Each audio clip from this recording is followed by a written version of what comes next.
It's now more than a year that the war between Israel and Hamas began, and an end is nowhere in sight.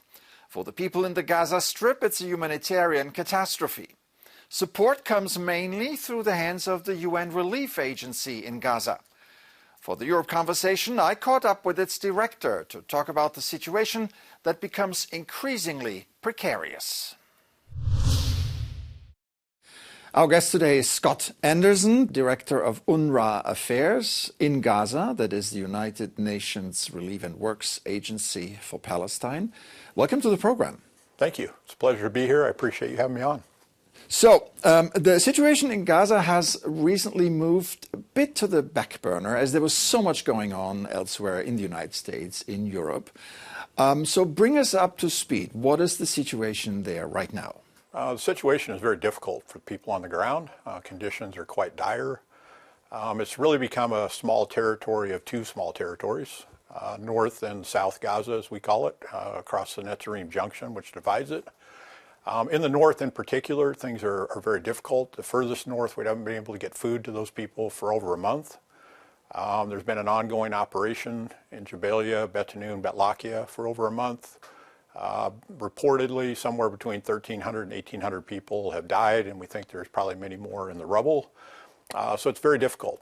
No little food, very little water, if any. And that's also what we face in the south as well.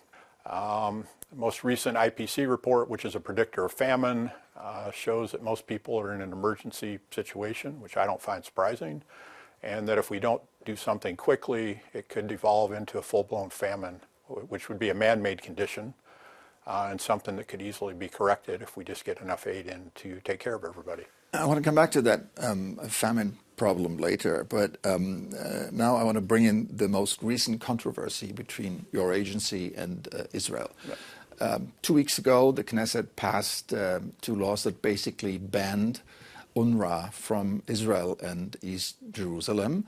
How does that affect your work in Gaza? Well, right now, it hasn't affected it much at all, and we're very focused on the people that I talked about, the 2.2 million people of Gaza, and trying to make sure that all their basic needs are met. If the bill is fully implemented, it could certainly mean that UNRWA is no longer operational in Gaza. And that could have catastrophic consequences for the people on the ground who really would bear the brunt of that decision. As an example, UNRWA does 2/3 of all primary care medical consultations in Gaza. That's between 16,000 and 17,000 daily. And that includes vaccinations for children, insulin for diabetics, hypertension drugs for people that have high blood pressure. If we're unable to operate, unable to continue bringing that aid in, that just all stops. And I said that would have potentially catastrophic situations for the people on the ground. Maybe as an information for our viewers, it's not only healthcare that you're providing. UNRWA also provides humanitarian aid, education, and other services. By cooperating with the local government authority, which is Hamas, a terrorist organization in the eyes of the European Union, how do you manage that? So first, we don't cooperate with them.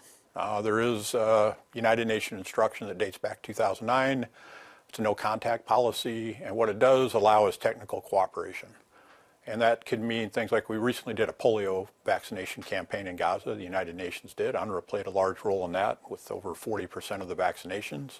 But we do coordinate with the Ministry of Health because there's no other way you can reasonably implement. Similarly, we do coordinate when we do education with the Ministry of Education, but it is coordination, it's not cooperation, because of the reasons that you've said, including the way the UN views Hamas.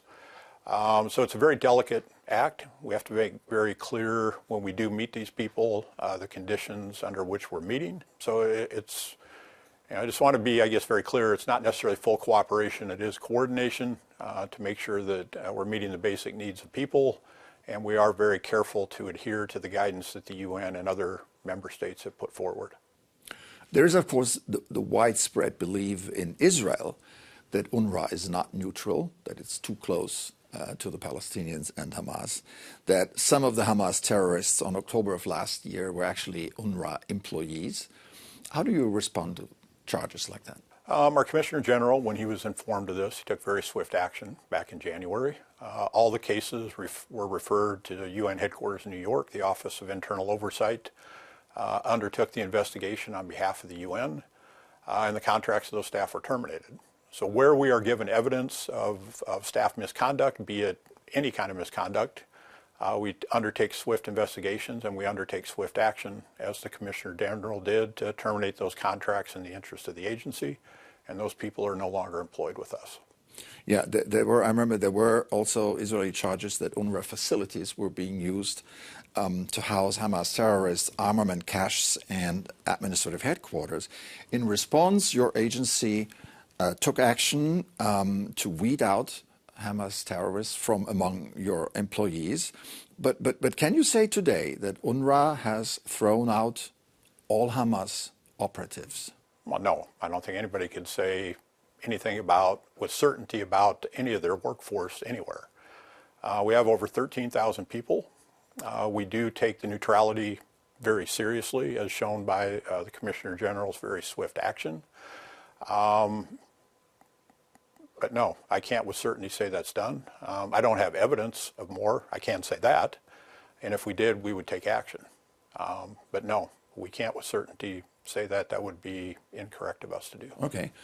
A few days ago, the Famine Review Committee, which is part of a UN structure that monitors the global hunger and food security, called the situation in northern Gaza, and I quote, extremely grave and rapidly deteriorating.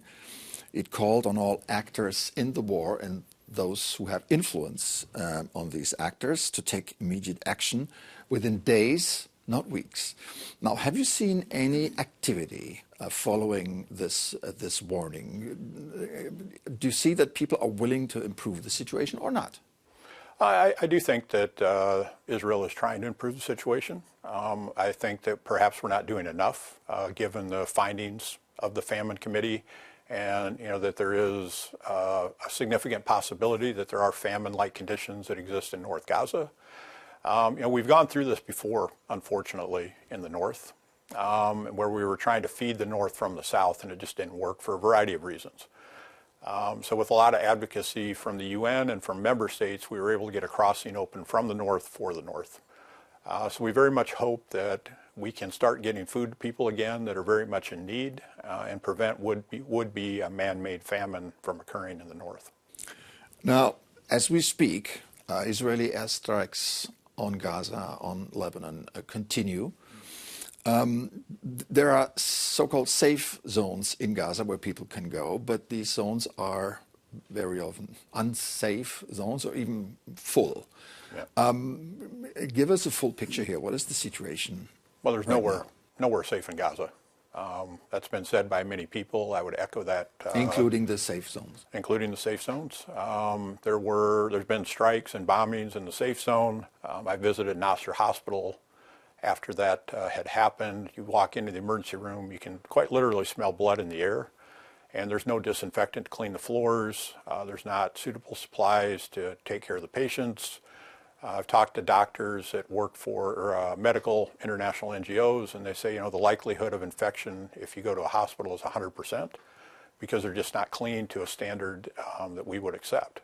And unfortunately, all parties to the conflict are not respecting the sanctity of sites that should be safe for civilians, which includes hospitals and includes schools, both UNRWA and PA schools.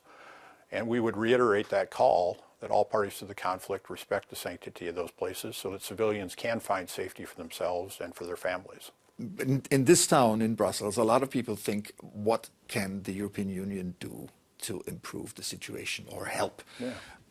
I give that question to you.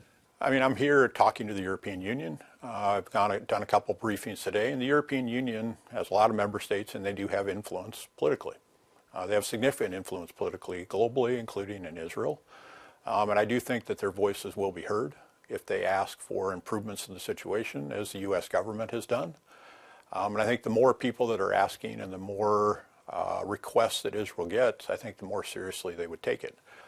So that was the message I had for the European Union. We need funding to continue for UNRWA and all the other humanitarian partners on the ground.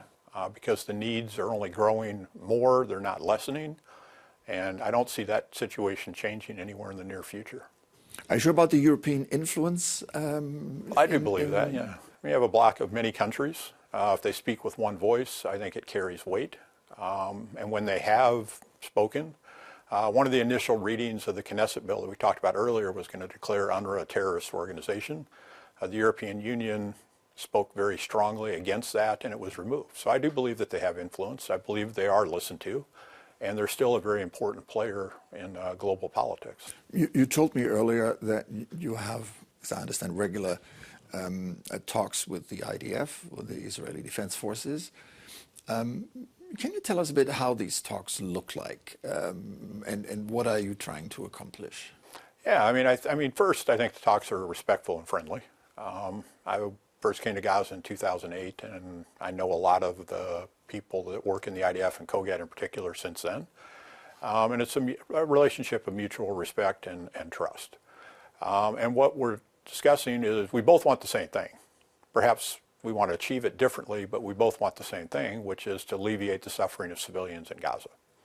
Right? That's what COGAT exists for, is to help make that happen. That's why the UN is there. And what we're trying to do in these conversations is figure out solutions to the challenges that we both face. Sometimes there's not an easy solution. We'll agree to disagree on the best way to approach it.